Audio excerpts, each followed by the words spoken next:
بن صالح بن محمد بن علي الدويلة والحبيب محمد بن علي الحداد والحبيب عبد الرحمن بن محمد الحداد والحبيب عبد الرحمن بن علي بن شيخ بكر بن سالم والحبيب عبد الله بن حسن مولى خيلة والحبيب محمد بن عبد القادر الحبشي والحبيب حامد محمد بن سالم مسري والحبيب محمد بن عبد القادر الجوفري والحبيب محمد بن حسين بعبود والحبيب علي محمد بعبود والحبيب أحمد والحبيب علوي والحبيب حسن بن الحبيب سالم بن أحمد عندروس والحبيب أحمد أنيس بن سلم شهاب الدين والحبيب علي بن سقاف والحبيب شيخ بن شيخنا سقاف والحبيب قاد بن سن سقاف وسادة الأجداد الحبيب عبد الرحمن بن عبد القادر السقاف والحبيب حسن بن عبد من هندوان والحبيب سقاف بن أحمد السقاف والحبيب عبد الله بن بكر بن شيخ بكر بن سالم والحبيب زين بن عبد الرحمن بعبود والحبيب محمد بن بكر بعبود الشيخ عبد الله بن عوض عبدون والأولياء 9 وجميع أهل هذه البلدة وجميع ساداتنا العلويين من بنوا عمر هذا المسجد سابقا ولاحقا ووالدينا ووالديكم وامواتنا وامواتكم واموات المسلمين والمسلمات والمؤمنين والمؤمنات وأصولهم وفروعهم أن الله يؤن درجاتهم في الجنة ويكثر مثوباتهم ويضاعف حسناتهم ويحفظنا بجنبنا بهم ويعيد علينا من بركاتهم وأسرارهم وأنوارهم وعلومهم ونفحاتهم في الدين الدنيا والآخرة. الفاتحة. أعوذ بالله من الشيطان الرجيم. بسم الله الرحمن الرحيم. الرحمن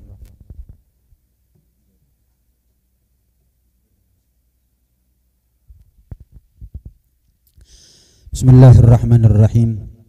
الحمد لله رب العالمين وأشهد أن لا إله إلا الله وحده لا شريك له شهادة ندخرها ذخيرة ليوم الدين وأشهد أن سيدنا محمدا عبده ورسوله أفضل الأنبياء وسيد المرسلين. اللهم صل وسلم وبارك وكرم ومجد وعظم على سيدنا وحبيبنا وشفيعنا وقرة أعيننا ومولانا محمد وعلى آله وصحبه أجمعين ولا حول ولا قوة إلا بالله العلي العظيم. أما بعد. سبحانك لا علم لنا إلا ما علمتنا إنك أنت العليم الحكيم. رب اشرح لي صدري ويسر لي أمري واحلل عقدة من لساني يفقه قولي واهد قلبي وسدد به لساني. اللهم أرنا الحق حقا وارزقنا اتباعه وأرنا الباطل باطلا وارزقنا اجتنابه واجعلنا من الذين يستمعون القول فيتبعون أحسنه. نويت تعلم وتعليم وتذكر وتذكير والنفع والانتفاع والإفادة والاستفادة والحث على التمسك بكتاب الله وسنة رسوله والدعاء إلى الهدى والدلالة على الخير ابتغاء وجه الله ومرضاته وقربه وثوابه سبحانه وتعالى. وصلى الله على سيدنا محمد وعلى آله وصحبه وسلم والحمد لله رب العالمين. Assalamualaikum warahmatullahi wabarakatuh. Qala al-musannif al-imam Abu Hamid Muhammad bin Muhammad al-Ghazali radhiyallahu ta'ala anhu wa radallahu wa nafa'ana bihi wa bi ulumihi fid dharain amin radhiyallahu ankum. Alhamdulillahi rabbil alamin. Setelah al-Imam Al-Ghazali memulai muqaddimah kitabnya Ayyuhal Walad dengan basmalah yang di bulan lalu sudah kita sama-sama bahas, maka beliau melanjutkan kitabnya masih dalam muqaddimahnya dengan bacaan hamdalah. Alhamdulillahi rabbil alamin. Kalimat hamdalah ini adalah pujian kepada Allah Subhanahu wa taala. Ya, kita sebagai manusia saja kalau dipuji senang. Sehingga siapa yang memuji kita, kita akan berbuat baik kepadanya. Maka begitulah dengan Allah Subhanahu wa taala. Siapa yang memuji Allah Subhanahu wa taala, Allah senang. Maka barang siapa yang memuji Allah, maka Allah akan memberikan balasan kebaikan. Allah akan berikan ganjaran. Allah berikan kepada yang memuji Allah dengan banyak pahala. Karena itu Rasulullah sallallahu alaihi wa alihi wasallam pernah bersabda, innallaha yuhibbul hamda yuhmadu bih. Allah itu senang dengan pujian. Yang dengan pujian itu seorang hamba memuji Allah Subhanahu wa taala, mengagungkan zat dan sifatnya Allah Subhanahu wa taala. Liyuthiba hamidah. Karena Allah senang kepada yang memujinya, maka Allah melimpahkan pahala kepada siapa yang telah memuji Allah Subhanahu wa taala. Adapun fungsi dari pujian kita kepada Allah Subhanahu wa taala ada banyak. Di antara fungsi kita bersyukur kepada Allah Subhanahu wa taala dengan banyak-banyak mengucap kalimat hamdalah itu adalah untuk membuat nikmat yang ada pada diri kita. Yang mana nikmat itu tentunya datang dari Allah Subhanahu wa taala. Nikmat itu kapan ada pada diri kita, pasti kita semua kepingin nikmat itu menjadi nikmat yang awet. Maka agar nikmat itu menjadi nikmat yang awet perlu disyukuri. La in syakartum la azidannakum. Kita ini kalau mensyukuri sebuah nikmat dari Allah Subhanahu wa taala, maka nikmat itu bukan hanya awet tapi ditambah oleh Allah. Kapan nikmat berhasil kita syukuri, maka nikmat itu akan menjadi nikmat yang abadi. Sampai nanti di akhirat kita dapat manfaatnya. Rasulullah sallallahu alaihi wasallam bersabda gimana? Hamdulillahi amanun lin ni'mati min zawaliha.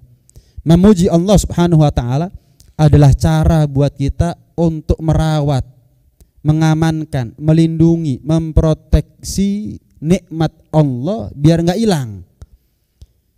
Sayyidina Umar bin Abdul Aziz radhiyallahu ta'ala anhu Allah mengatakan gayyidu ni'amallah bisyukur.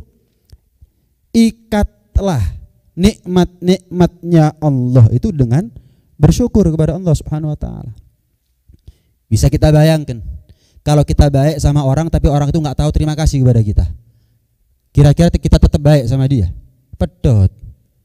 Secara umum nih ya, watak manusia begitu. Maka Allah Subhanahu wa taala juga begitu. Dikasih nikmat kufur, minta dikasih lupa.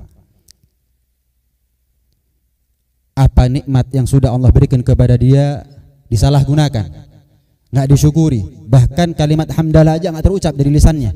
Pedot nikmatnya dari Allah Subhanahu wa taala. Wala in kafartum inna adzabi lasyadid. Wa ma yaf'alullah bi'adzabikum in syakartum wa amantum. Kalau kita kufur sama nikmatnya Allah Subhanahu wa taala, Allah ngancem inna adzabi lasyadid. Kita ini takut sama peraturan dunia, tapi peraturannya Allah Subhanahu wa taala banyak orang lupa. Enggak takut, malah dikasih nikmat syukuri, ditambah. Kalau kufur, perhatikan. Azabi inna azabi lasyadid. Azabku ini pedih loh. Enggak ada orang takut. Mata nikmat disalahgunakan. Bukan syukur cuma alhamdulillah selesai, enggak. Tapi yang namanya mata, telinga, lisan, semuanya itu adalah titipan, amanat. Yang namanya barang amanat ibarat barang pinjaman, ya harus dipakai sesuai dengan izin. Saya minjem sepeda motornya jenengan, jenengan tanya mau dipakai kemana Habib? Ke alun-alun Malang. Nggak tanya, saya pakai ke Pasuruan. Gimana kira-kira? Wah, ini nggak sesuai izin, ini haram hukumnya. Sama, kita dikasih nikmat mata, telinga, lisan, tangan, kaki, panjang umur, sehat, afiat, selamat, rumah tangga, kemudian pasangan hidup, kemudian putra putri, keturunan. Itu adalah amanat semuanya dari Allah Subhanahu wa taala. Titipan, pinjaman dari Allah. Balik jangan sampai rusak. Mata balik nanti kepada Allah, jangan sampai rusak. Semua nikmat yang Allah berikan kepada kita balik kepada Allah. Namanya barang pinjaman, kalau kembali ya harus dipertanggungjawabkan. Pasti akan dihisab oleh Allah Subhanahu wa taala. Matanya kamu gunakan untuk apa? Telinganya kamu gunakan untuk apa? Mulutnya kamu, rezekinya kamu, umurnya kamu, sehatnya kamu gunakan untuk apa? Ditanya oleh Allah Subhanahu wa taala. Amanat kok. Abdullah bin Mas'ud mengatakan bagaimana? Kita ini hidup di dunia ibarat tamu. Namanya tamu pasti pulang. Wah, ada tamu 5 tahun itu nggak mungkin. Tamu 3 hari mungkin udah sungkan. Iya. Udah nggak enak, mau bermalam lagi, nginep lagi, pulang. Namanya tamu pasti pulang. Wa maluhu ariyah. Dan harta yang Allah berikan kepada kita pinjaman. Pinjaman. Maka setiap pinjaman harus kembali dalam keadaan sempurna. Harus kembali dalam keadaan dipertanggungjawabkan. Harus dipakai sesuai dengan izin. Nah, izin itu adalah namanya syariat. Mata harus dipakai dengan syariat. Kenapa? Itu hak kita yang diperbolehkan oleh Allah Subhanahu wa taala untuk menggunakan nikmat itu. Beb, saya pinjemi ini sepeda motor tapi dipakai alun-alun ya. Jangan dipakai ke Pasuruan loh. Sesuai izin. Dikasih mata, dikasih panjang umur, dikasih ini, dikasih itu, sesuai syariat ya. Jangan melampaui batas. Melampaui batas haram. Kenapa? Tidak termasuk hak yang boleh kita gunakan. Melampaui batas itu berarti melanggar syariat. Cuman manusia nggak takut. Inna adzabi lasyadid. Kalian kufur, azabku pedih. Nggak takut orang. Allah itu nggak memberikan azab kepada kita selagi kita ini insyakartum wa amantum, selagi kita bersyukur, beriman, Allah tidak akan timpakan musibah kepada kita. Ma nazala bala illa bidzam. Sayyidina Umar bin Abdul Aziz juga mengatakan tidak akan turun satu bala kecuali karena sebab dosa, dan termasuk dosa adalah manakala kita menyalahgunakan nikmat dari Allah Subhanahu wa taala. Kita kufuri nikmat dari Allah Subhanahu wa taala. Kita ini minta dikasih, tapi kemudian lupa dari Allah Subhanahu wa taala. Setiap hari pasti kita minta panjang umur, pasti kita minta sehat, pasti kita minta selamat. Kita gunakan apa nih? Panjang umurnya kita, sehatnya kita, selamatnya kita. Kita gunakan untuk berterima kasih kepada Allah Subhanahu wa taala. Enggak, umumnya manusia justru membuat Allah murka. Jaluk dikei. Tapi bukan Allah kita buat ridho. Terima kasih ya Allah. Makanya biar ibadah itu enteng. Ya bukan terus spontan enteng, tapi lebih membuat sedikit lebih ringan. Itu adalah ketika kita ibadah karena syukur kepada Allah Subhanahu wa taala. Terima kasih ya Allah. Contoh sholat. Kalau kita ini sholat karena surga, neraka, beban jadinya. Tapi kalau saya sholat, kenapa? Lawang saya ini dikasih umur 24 jam, 7 hari dalam seminggu, 30 hari dalam sebulan. Sehari 5 kali. Subuh cuma 2 rakaat, duhur berjam-jam kemudian baru 4 rakaat, nanti asar, nanti maghrib, nanti isya, total 17 rakaat. Anggap 1 rakaat 2 menit. Umurnya kita dalam 24 jam 1440 menit. Lah kalau 1 rakaat 2 menit, 17 rakaat 34 menit. Masih ada sisa 1402 menit yang lain, 1406 menit yang lain. Syukur, terima kasih kita sama Allah Subhanahu wa taala. Bayangkan kalau nggak ada angin, nggak ada hujan, saya kasih jenengan uang 100 juta, gimana kira-kira? Pasti jenengan merendah-rendahkan diri di hadapan saya. Wah, terima kasih, Bib. Kalau perlu umur saya nggak 24 jam, Bib, 25 jam, jenengan butuh apa, saya siap. Enak tidur saya bangun, Bib. Wah, baru 100 juta. Lah Allah ngasih kita miliaran sebetulnya kalau kita mau hitung. Mulai dari kita belum lahir itu 9 bulan dalam kandungan, itu rezeki dari Allah SWT. Nafasnya kita, umurnya kita, makanan yang dimakan ibu, makanannya kita, asinya ibu, semuanya rezeki dari Allah SWT. Miliaran. Kita berterima kasih sama manusia, tapi jarang berterima kasih sama Allah SWT. Kalau ada uang kaget, gimana responnya yang dikasih uang? Wah, sujud-sujud, nangis-nangis, guguk-guguk, diciumi tangannya. Anda datang ke rumah saya buka pintu 24 jam. Wah, tanda hormat, tanda terima kasih. Tapi kepada Allah Subhanahu wa taala, hayya 'alas shalah, hayya 'alas shalah. Adzan mana? Gak kecepatan ya adzan. Nah, kenapa? Ya karena dia merasa ibadah ini sebagai beban. Enggak, kita ini ibadah dalam rangka bersyukur kepada Allah Subhanahu wa taala. Lihat bagaimana Nabi sallallahu alaihi wasallam salat ribuan, ya sampai salat sampai kakinya bengkak, hatta tawarramat gadamah, sampai bengkak kakinya. Afala akunu abdan syakura. Jawabannya Nabi apa? Aku ini hanya menjalankan sebagai hamba yang bersyukur. Kita ini sebagai hamba harus tahu rasa terima kasih, apalagi kepada Tuhan. Sama manusia saja kita harus tahu terima kasih. Malam yashkurin nasa lam yashkurillah. Siapa yang tidak tahu terima kasih kepada manusia, nggak tahu terima kasih kepada Allah Subhanahu wa taala. Kita ini wajib bakti kepada orang tua, anishkurli wali walidek. Wajib kita ini berbakti sama orang tua. Kenapa? Iya, balas jasa yang nggak mungkin terbalaskan juga, nggak mungkin impas, nggak mungkin lunas jasanya orang tua kita balas. Tapi dalam rangka bersyukur kepada Allah Subhanahu wa taala. Berterima kasih sama guru yang sudah didik kita misalnya. Kenapa? Allah jadikan beliau sebagai wasilah buat kita. Ya, apapun itu berterima kasih sama manusia itu adalah sebagai wasilah, jembatan cara buat kita, sarana buat kita untuk berterima kasih secara tidak langsung kepada Allah Subhanahu wa taala. Nah, kapan kita dapat nikmat, kepingin awet itu nikmat harus diikat, harus dicancang. Dengan cara apa? Dengan cara banyak bersyukur kepada Allah Subhanahu wa taala. Persis dengan ucapan Al-Imam Ja'far As-Shadiq radhiyallahu ta'ala anhu warḍah, beliau mengatakan idza an'amallahu ta'ala 'alaika bi ni'matin, jika Allah memberikan nikmat kepada kamu, fa ahbabta baga'aha, dan kamu kepingin awet itu nikmat, fa aktsir minal hamdi wa syukri 'alaiha lillah, maka perbanyak di dalam mengucap kalimat hamdalah, syukur, berterima kasih kepada Allah subhanahu wa ta'ala. Kita ini tahu nikmat kalau sudah hilang. Seringkali kita tahu nikmat kalau sudah hilang. Maka jangan nunggu hilang baru kasep syukurnya. Jangan nunggu hilang baru kasep. Contoh. Anak kurang ngeregani wujudnya orang tua. Anak paling seneng makan di warung, bukan makanannya ibu. Anak paling seneng curhat sama teman, bukan curhat sama bapak. Kayak teman lebih sayang kepada kita daripada bapak. Kayak teman lebih pengalaman daripada bapak. Dekatnya sama teman, bukan sama orang tua. Kalau orang tua sudah meninggal, baru si anak sadar ternyata yang paling penting bukan makanannya, tapi yang paling penting saya makan adalah sama siapa saya makan. Teman mati, masih ada ribuan teman yang lain. Orang tua meninggal, orang tua siapa yang mau kita cari?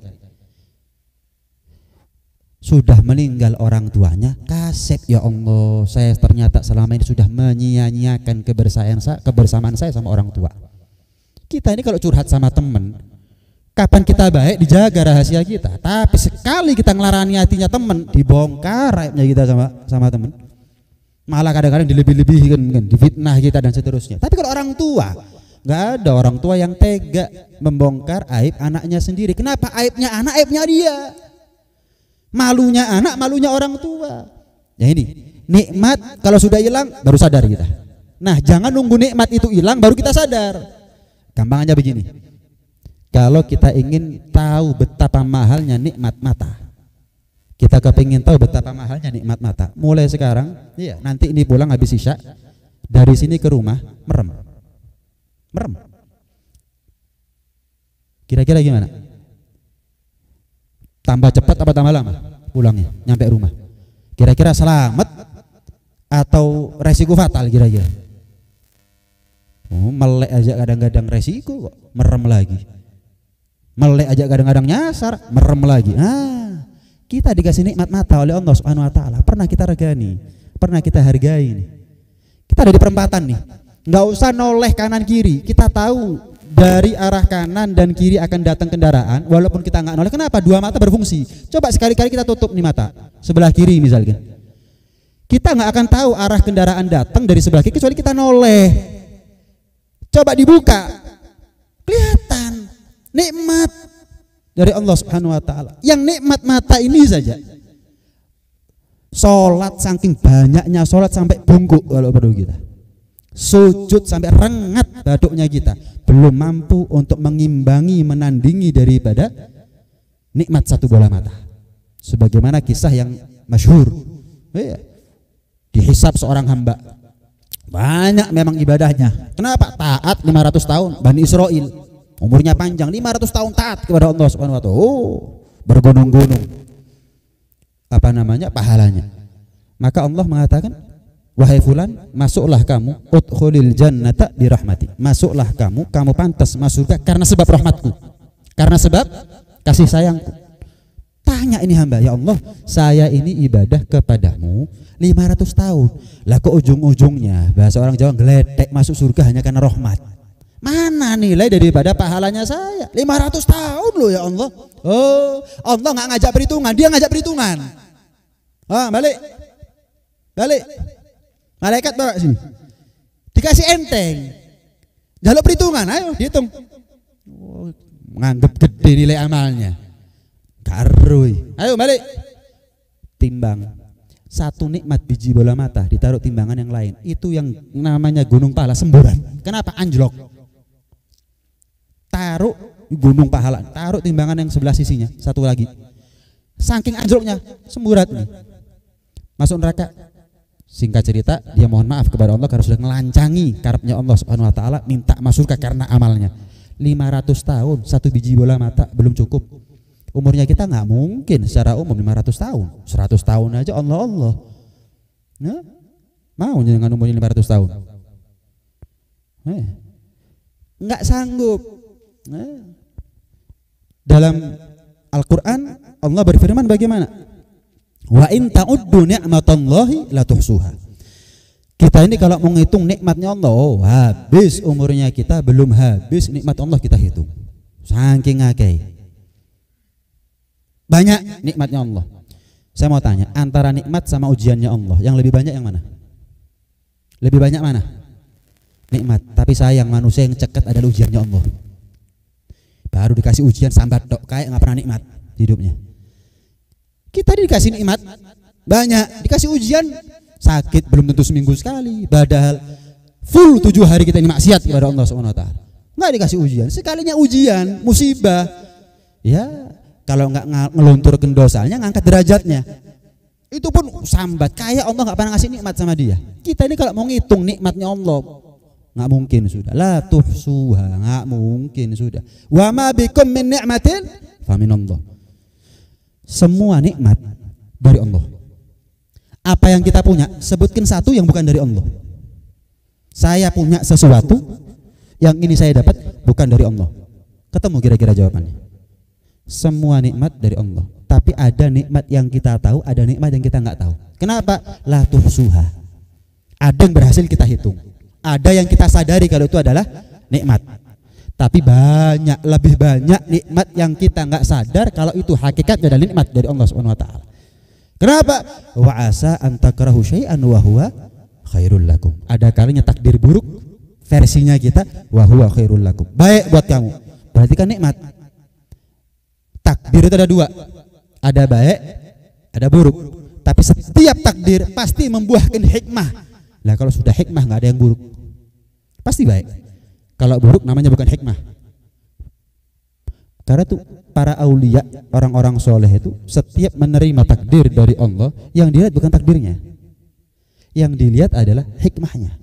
Selalu bersyukur kepada Allah Subhanahu wa taala. Sayyidina Umar bin Khattab sampai mengatakan, aku nggak peduli, la ubali, aku nggak peduli takdirnya Allah bagaimanapun yang Allah takdirkan kepada aku nggak peduli. Yang penting saya minta selamat, panjang umur, sehat, selesai. Diijabah nggak diijabah, saya nggak peduli, itu urusannya Allah. Loh, kenapa? Karena saya nggak tahu takdir yang terbaik sebetulnya buat saya apa, nggak tahu.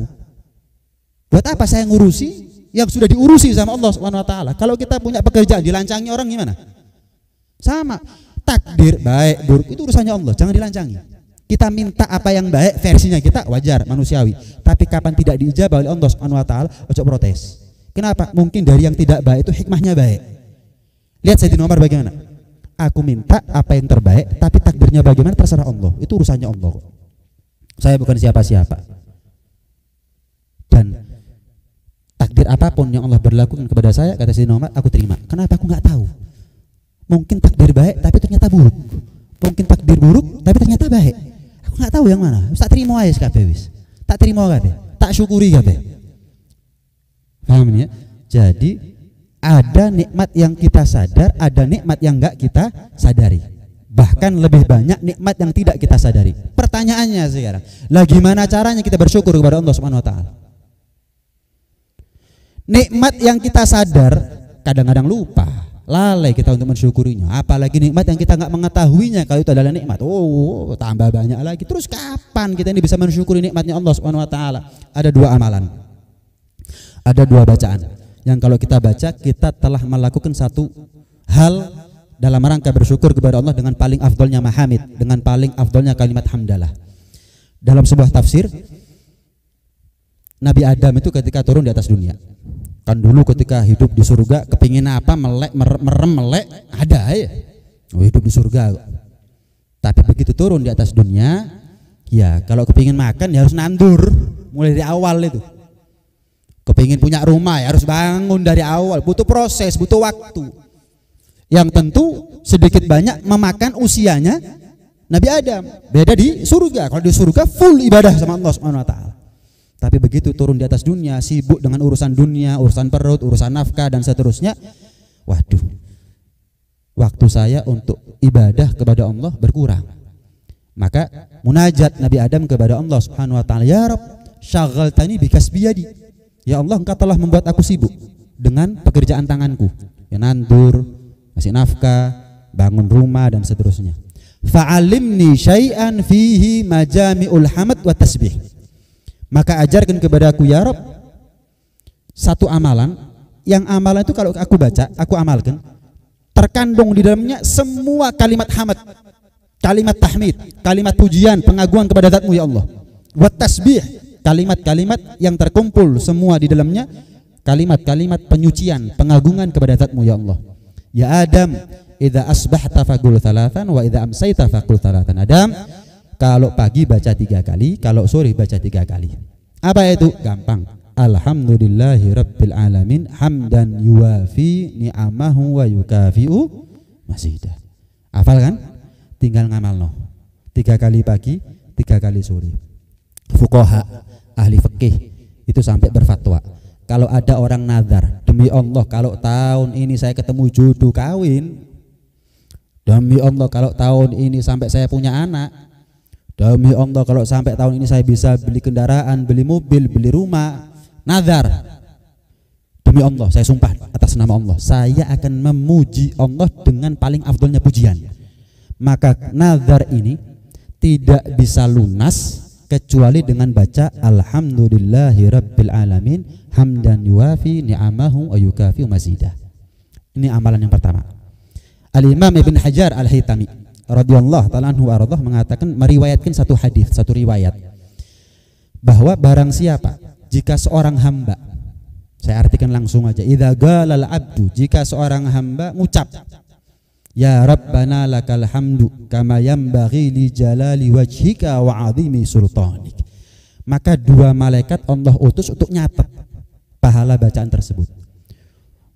Setan itu sampai kemeng, ini bahasa ya, padahal setan nggak kemeng, setan nggak capek, nyatet 1 kali aja kita baca, nyatet itu nggak mari-mari pahalanya itu. Malaikat ini kan kapan diperintah nyatet, lek gak dikongkon mandek ya gak mandek. La ya'sunallaha ma amarahum wa yaf'aluna ma yu'marun. Taat, saklar untuk taatnya on terus, saklar maksiatnya enggak ada sama sekali. Nentang Allah itu enggak ada. Nafsu aja enggak punya, syahwat enggak punya kok. Nyatut terus. Sampai kapan ini enggak mari-mari? Tanya ya Allah, sampai kapan? Sampai yang ngucap ketemu sama saya langsung nanti di hari kiamat, saya bayar cash ucapan dia.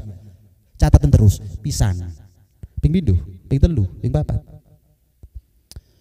Berarti sebetulnya nyari ridhonya Allah gampang apa susah? Segampang dari sini kita pulang ke rumah, gampang. Gampang nggak pulang dari sini ke rumah? Gampang. Pokok bondo loro, melek dalane padang. Dalane padang merem. Ya tadi itu sudah. Melek tapi dalane peteng. Wah. Yang 10 menit bisa setengah jam akhirnya. Kenapa? Waduh, peteng nggak ketok.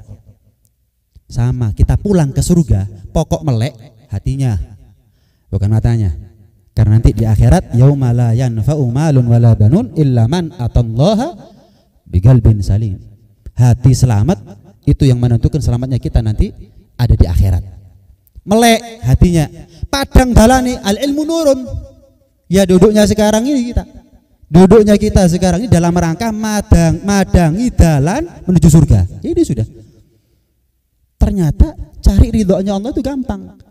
Malah dalam suatu hadis Rasulullah SAW, man akala aklatan fahamidah wa man syariba syarbatan fahamidah. Barang siapa yang makan sesuap, minum seteguk, setiap suap syukur alhamdulillah, setiap teguk syukur alhamdulillah. Bukan nunggu habis baru syukur alhamdulillah. Nggak apa-apa sih, cuman afdolnya setiap suap syukur, setiap teguk syukur. Falahu ridha minallah, maka dia berhak mendapat ridhonya Allah. Ridhonya Allah itu lebih mahal daripada surga. Man labisa thawban faqala alhamdulillahilladzi kasani hadha thawb wa razaqanihi min ghairi haulin minni wala quwwah ghafarallahu lahu min dhanbihi. Barang siapa yang pakai pakaian kemudian dia ngucap alhamdulillah, segala puji bagi Allah yang telah memberikan aku pakaian tanpa ada daya dan upaya dariku, Allah ampuni dosanya. Dalamnya ngono tok. Tapi gak gampang ternyata ya.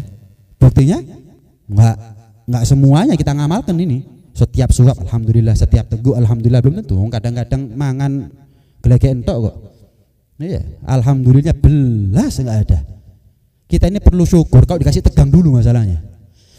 Berangkat dari rumah sampai pulang selamat, nggak ada syukur, itu nggak ada. Tapi kalau sudah meh celaka, baru kecelakaan urung, baru alhamdulillah, alhamdulillah. Itu kita jaluk tegang dhisik baru eling ambek Gusti Pangeran.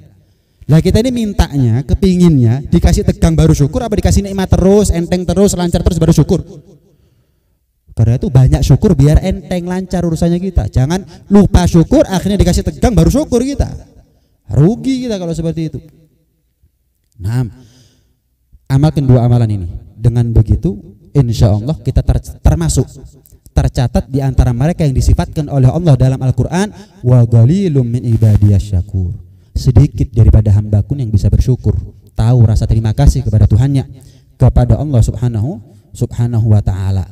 Nah, lupa syukur kepada Allah subhanahu wa ta'ala, maka nikmat akan dicabut oleh Allah subhanahu wa ta'ala. Tinggal tunggu waktunya. Orang yang lupa syukur kepada Allah, tinggal tunggu waktunya. Nikmat itu akan dicabut oleh Allah dunia, dan akibatnya dia tanggung sampai di akhirat. Pernah diceritakan, ada orang kaya lagi enak-enak makan siang sama istrinya. Tahu-tahu ada ngetok pintu. Istriku lihat, siapa tuh yang ngetok pintu? Diinceng. Suamiku ternyata pengemis, ganggu. Nggak tahu jam apa. Ini kan jamnya makan siang.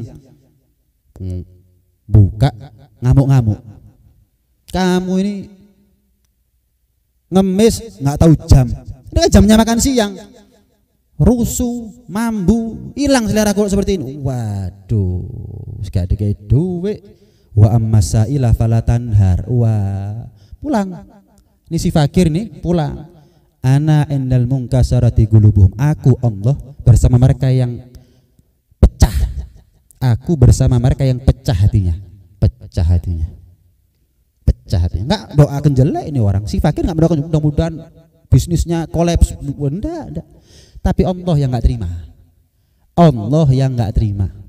Si fakir tadi dihardik, diperlakukan kasar, diusir mentah-mentah, Allah yang nggak terima. Maka Allah buat kolaps ini, bisnisnya dia kolaps. Oh, di PHK, ya.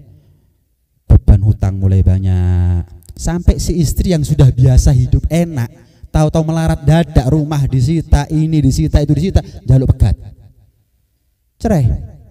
Wes karena rumah disita, semuanya disita, akhirnya si suami ini hidupnya terkatung-katung, terlunta-lunta ada di jalan. Diganti oleh Allah SWT. Diwalik. Seminggu, 2 minggu, sebulan, 2 bulan, setahun, 2 tahun. Sampai dia masuk satu perumahan misalkan ya. Melihat ada rumah bagus, ketok.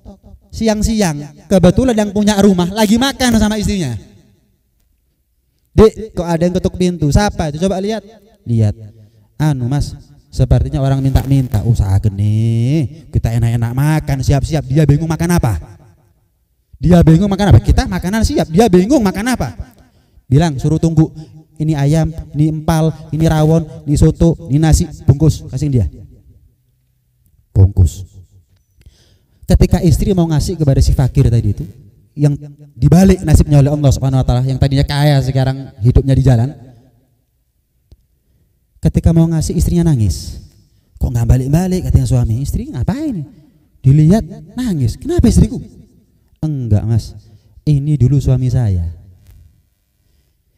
Ya kurang lebih 2 tahun yang lalu lah. Persis kejadiannya seperti sekarang. Cuman beda. Kalau sampean ngasih, ini enggak. Waduh, diamuk pengemis waktu itu. Kapan itu kejadiannya, kata suami ini? 2 tahun yang lalu.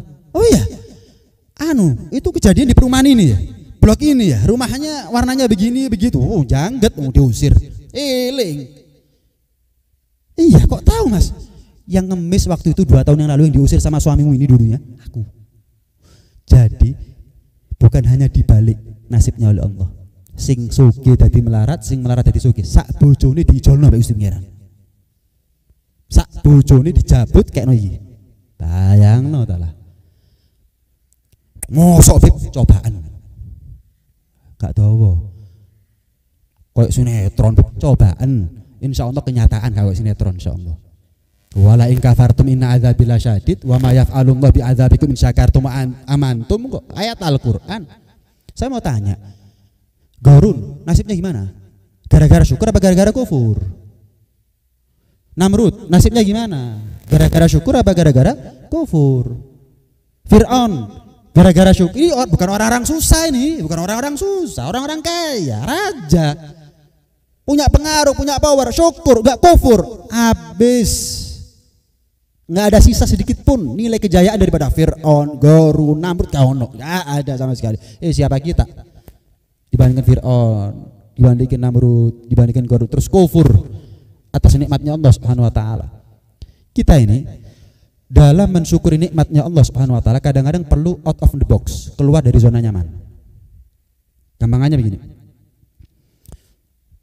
kita kalau ngelihat ada orang sakit, otomatis terbesit dalam benak kita, alhamdulillah saya sehat ya, alhamdulillah. Kita kalau ngelihat ada jomblo misalnya, alhamdulillah aku rabi ya, misal sing guyu rabi apa durung. Kita ngelihat misalnya di Pecinan Malang, apa namanya, di alun-alun, dekat alun-alun Pecinan itu, maaf tanpa meremehkan dia, cuma sekedar contoh aja, banyak orang yang tunawisma di situ, nggak punya keluarga. Siang di mana, pagi di mana, sore di mana, malam di mana. Turunnya di becak, turunnya di emperan toko, kadang selimutan sewek, kadang selimutan apa namanya plastik yang buat jas hujan, macam-macam dah. Makan nunggu uluran tangan orang lain. Anda ketika jalan pasti alhamdulillah duwe omah. Kita ini nggak boleh malu sama nikmatnya Allah. Tawadhu boleh, tapi kalau malu sama nikmatnya Allah nggak boleh. Apa bedanya? Tawadhu begini, kalau misal saya datang ke rumah Anda, kemudian Anda menyajikan makanan, maaf Beb ya seadanya, itu namanya tawadhu, bagus. Tapi kalau misal, Pak saya mau ke rumah jenengan ya, jangan Beb, rumah saya elek. Oh, ini malu sama nikmatnya Allah ini. Ada loh yang nggak punya rumah ini, ada yang ngontrak rumahnya jenengan, yang jenengan katakan elek si omai dewe sih. Ada rumahnya bagus tapi ngontrak, setiap tahun bayarnya mungkin puluhan juta, jenengan gratis, kenapa rumahnya jenengan? Anu Beb, jangan ke rumah Beb ya, saya tidak punya apa-apa Beb, saya tidak. Ini malu sama nikmatnya Allah. Gaji saya nggak seberapa Beb. Loh, coba sekali-sekali jalan ke Pecinan itu, iya nggak punya pekerjaan itu mereka semuanya. Jangan, hati-hati. Iya, bojoku elek Beb, hati-hati loh, hati-hati sih, nggak duwe bojo akeh soalnya. Jangan syukuri nikmatnya Allah Subhanahu Wa Taala, syukuri. Nah, kembali kepada keluar dari zona nyaman. Kita kepingin tahu nikmatnya selamat, coba ke IGD. Alhamdulillah, ada yang maaf patah kakinya, nasallallahu alaihi wasallam. Iya, patah tangannya, ada yang mati. Wah, alhamdulillah. Coba sekali-sekali ke Porong, rumah sakit jiwa Lawang. Iya, ini Mas Dian mungkin tahu ini. Ngelihat ya Allah, subhanallah, yang ganteng tapi gak waras. Saya gak seberang ganteng tapi waras aku. Misalnya ya, pemenang sing ganteng terus waras. Perlu untuk mensyukuri itu. Perlu sebetulnya itu. Biar kita ini tahu nikmatnya Allah Subhanahu Wa Taala. Nah, cuman ada nikmat yang prioritas. Ngelihat orang sakit, kita sehat, syukur. Ngelihat ada orang nggak punya rumah, kita punya rumah, syukur. Ngelihat ada orang nggak punya pekerjaan, kita punya penghasilan, syukur. Pernah nggak kita ngelihat ada orang kafir masuk gereja, kita syukur masuk masjid sebagai muslim? Ini prioritas. Ono wong loro kini sehat, syukur. Ono wong kafir mlebu gereja, kini mlebu masjid muslim, kok gak syukur? Pernah ngeliat kucing, tikus, maaf babi, anjing, menungso aku. Dan iya, saya ini jadi hewan. Apa Allah nggak mampu dibalik keadaannya? Sangat mampu. Ini nikmat yang prioritas. Nikmat menjadi umat Nabi Muhammad, nggak kalah hebat.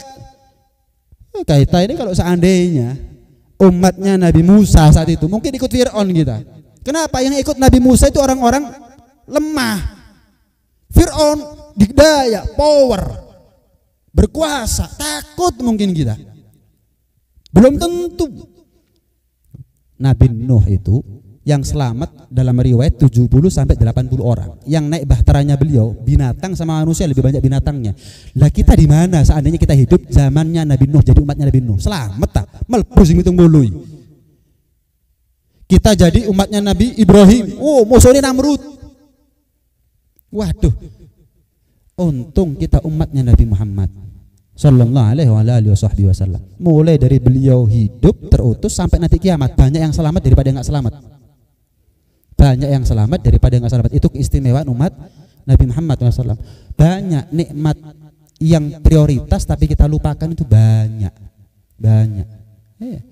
Pernah diceritakan ada ulama Azhar, tapi ulama Azhar yang godim ya. Itu ngelihat ada orang masuk gereja. Orang kafir masuk gereja, Nasrani masuk gereja, itu langsung spontan sujud syukur. Kan sunnah sebetulnya ya. Sujud syukur karena terhindarnya kita dari nikmah, dari nikmah, daripada bala. Enggak ada bala yang lebih besar daripada bala iman, bala agama, musibah agama. Lihat ada orang kafir masuk gereja, langsung spontan sujud syukur dia. Karena terik panasnya matahari, mendalami menghayati nikmat iman yang Allah kasih kepada dia, pingsan. Digugah, dibangunin sama satu orang. Ya Syekh, kenapa antum bisa pingsan di tengah jalan? Kenapa? Enggak, saya tadi enggak sengaja ngelihat ada orang kafir masuk gereja. Saya langsung ingat, saya nikmat, kasih iman. Langsung saya sujud syukur kepada Allah Subhanahu wa taala. Memang sunnah. Cuman ketika saya sujud syukur, saya mendalami menghayati nikmat iman. Gak kerosok karena panas pingsan. Persis kalau kita upacara itu loh, meros-meros mabut tuh, gak sarapan, gara-gara kurang istirahat, geblak. Orang sekarang ngelihat orang kafir masuk gereja melok mlebu gereja tak. Tolak al-badru. Bawa tumpeng. Wah, hebat wong saiki. Syekh Abdul Qadir Jailani itu dalam kitab Ghunyah. Kalau ngelihat gereja itu syahadat. Ono wong saiki ngaku biasa melok manakipan Syekh Abdul Qadir Jailani mlebu gereja. Berarti kesimpulannya salah Allah melantik Syekh Abdul Qadir Jailani jadi kutub, itu salah. Yang betul orang sekarang yang masuk gereja itu loh, itu yang lebih pantas jadi kutub. Kenapa? Imannya lebih kuat. Syekh Abdul Qadir gak wani mlebu, gak wani syahadat, syahadat wedi kecolongan imane. Ya, ada orang sekarang tolak al-badru. Manil badr? Siapa al-badr ini? Tolak al-badru.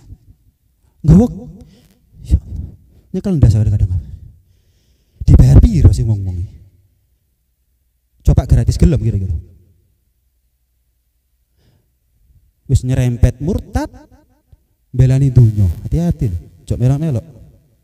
Jangan ikut-ikut. Iya. Melok Syekh Abdul Qadir Jailani ya. Melok Syekh Abdul Qadir Jailani. Bukan namanya tok. Iya. Ikuti bagaimana beliau ndelok gereja syahadat, buku untuk mlebu. Ada itu. Socok melok sing aneh-aneh. Iya. Syukur Islam, syukur iman enggak pernah. Melihat kucing, lihat ini syukur sebagai manusia enggak pernah. Dengar ceramah nikmatnya menjadi umat Nabi Muhammad kemudian kita syukur, ingat ya Allah untung apa dadine aku. Maaf ini kita ini termasuk saya. Seandainya bukan umat Nabi Muhammad, enggak ada jarak antara kita dengan neraka kecuali matinya kita. Mati neraka. Jarak tulung sopo? Umatnya Nabi Adam misalnya kita. Jarak tulung Nabi Adam, nafsi urusanku. Dewi. Kau duwe salah, padha aku duwe salah. Nabi Adam sampai Nabi Isa ya gitu. Untung kita ini umatnya Nabi Muhammad SAW. Mati si ono Nabi Muhammad ini. Ayo, harapan terbesar kan? Syafaatul udhmanya. Ya itu. Untung, coba bukan. Apa jadinya? Nabi ngajak kita iman. Ojo didol iman perkara dunya. Biar dianggap toleransi. Ki Mbah Hasyim Asy'ari itu urip dek zamane londo, gak tahu mlebu gereja. Butuh-butuhnya beliau untuk dicap toleransi itu. Orang sekarang kalau nggak masuk gereja emangnya nggak radikal tak? Sampai saya pernah baca tweet tanggal 25 Desember Natal. Seorang Nasrani nge-tweet, kenapa sih orang Islamnya selalu kalau sudah 25 Desember hari Natal kok selalu bingung debat tentang ucapan selamat Natal. Kami ini nggak butuh. Ayo. Loh berarti kan ada tendensi mengucapkan selamat Natal mereka nggak butuh kok. Kalaupun nggak mengucapkan selamat Natal, namanya kita sebagai Muslim nggak dicap teroris, radikal. Enggak. Bertahun-tahun kita nggak ucapkan selamat Natal, nggak apa-apa. Yang kita ucapkan juga butuh-butuh nemen, nggak ada. Kita sendiri yang ribut. Apa tujuannya? Tujuannya ini apa? Cari nama. Pada siapa? Mereka nggak butuh. Apa lagi? Ojir. duwe tolak al-badru takonono amplopi piro gratis gelem mlebu hak kira wis ngedol iman itu namanya liyastaru bihi tsamanan qalila sudah PN cok melok-melok gak kekurangan majelis maulid untuk ditolak al-badru lala pun nang gereja barang insyaallah masuk Islam. Saya mau tanya Wali Songo ngislamno Jawa gak ono sing sampai ngono kok ngislamno piro model koyo ngono sak kampung harus mlebu Islam gara-gara kon model koyo ngono wis aja pakai logika sudah. Ono belani dunya yang iya. Orang kok sudah kedunyan. Peteng. Bener salah. Jangan ikut-ikut. Ikuti orang yang sudah berhasil. Kalau enggak nabi, ulama aulia dahulu, Syekh Abdul Qadir. Itu orang berhasil. Kok iso, Beb? Loh, sekarang saya mau tanya lah, kalau Syekh Abdul Qadir Jailani misal dikatakan belum berhasil, guru mesti mlebu surga. Terus kini mlebu surga. Selain Nabi kan belum tentu masuk surga ya, jelas. Cuman kalau Syekh Abdul Qadir Jailani, Sayyidina Abu Bakar, Sayyidina Umar, Sayyidina Utsman, Sayyidina Ali, memang bukan Nabi, bukan malaikat, bisa jadi masuk neraka. Tapi kalau mereka kita katakan bisa jadi masuk neraka, yo prei pengajian. Kenapa? Apa meneh gini? Yo gak sholat wis. Kenapa ya? Apalagi kita soalnya. Karena itu bukan begitu cara berpikir. Iman itu tempatnya bukan di logika, bukan di otak. Salah. Sesat kalau orang menempatkan iman di otak itu sesat. Nih, iman itu di hati. Nggak cukup, nggak mampu nih otak untuk mengimani Allah dengan segala sifat-sifatnya, mengimani Rasulullah dengan segala mukjizat, nggak sanggup. Kenapa? Memang bukan tempatnya. Salah. Hati itu lebih luas daripada kepala, otak, akal. Taruh di hati, iman kita. Nah, ini menjadi penting. Kenapa? Syukur atas nikmat yang paling afdol itu lebih diutamakan. Apa tuh? Nikmat iman dan Islam. Sudah jarang kita ini mengucap alhamdulillah ala nikmatil iman wal Islam wa kafa biha min nikmatin walladzi ja'alana min ummati sina Muhammad sallallahu alaihi wasallam, malah didol imani hanya gara-gara wani piro. Ya repot. Ya repot. Karena itu mudah-mudahan diselamatkan iman Islam kita, mudah-mudahan kita diakui sebagai umat Nabi Muhammad sallallahu alaihi wasallam. Mudah-mudahan kita dikasih taufik, hidayah untuk bisa selalu bersyukur, banyak berterima kasih kepada Allah Subhanahu wa taala, dan mudah-mudahan kita termasuk di antara mereka yang Allah katakan wa qalilum min ibadiyasy syakur, sedikit daripada hambaku yang bersyukur. Dan mudah-mudahan kita semuanya selamat zahir, selamat batin, selamat dunia, selamat akhirat, meninggal dalam keadaan husnul khatimah setelah panjang umur, sehat walafiat. Amin ya rabbal alamin. ربنا انفعنا بما علمتنا رب علمنا الذي ينفعنا ربي فقهنا وفقه أهلنا وقرابات لنا في ديننا مع الكتر أنثى وذكر ربي وفقنا وفقهم لما ترتضي قولا وفعلا كرما ورزق الكل حلالا دائما وأخل أتقياء لما نحظى بالخير نفى كل شر ربنا أصلح لنا كل شؤون وأقر بالرضا منك الأيون واقض عنا ربنا كل الديون قبل أن تأتينا رسلا منون واغفر واستر أنت أكرم من ستر وصلاة الله تغشى المصطفى من إلى الحق دعانا والوفاء بكتاب فيه للناس الشفاء وعلى الآل الكرام الشرفاء وعلى الصحب مصابيح الغرار اللهم اهدنا بهداك واجعلنا ممن نسارع في رضاك ولا تولنا وليا سواك ولا تجعلنا ممن خالف أمرك وعصاك وحسبنا الله ونعم الوكيل ولا حول ولا قوة إلا بالله العلي العظيم وصلى الله على سيدنا محمد وعلى آله وصحبه وسلم.